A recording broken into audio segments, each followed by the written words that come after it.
Hello, leaders. This week, we're covering a topic of leadership discouragement. Today, we're not holding back as we are talking about division in your organization or company. Welcome to Run to Your Leadership Challenges. This is the daily leadership show designed for mid-level leaders and team leaders. Every day, we talk about one challenging topic and offer you one tip to help you and your team run to your challenges.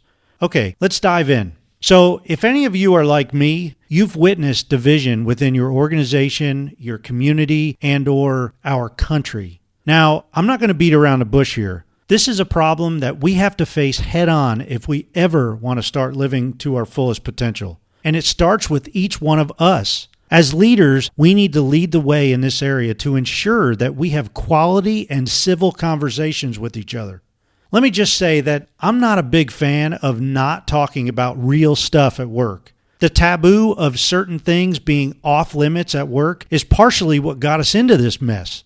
I believe when we stopped talking about sensitive areas in our workplaces, the division crept in. And quite frankly, it's out of control. Division is no longer a difference of opinion.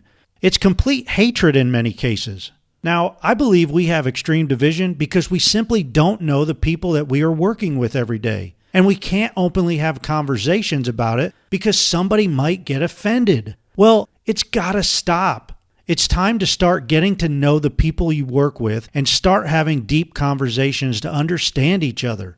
Only then will we break down the dividing walls.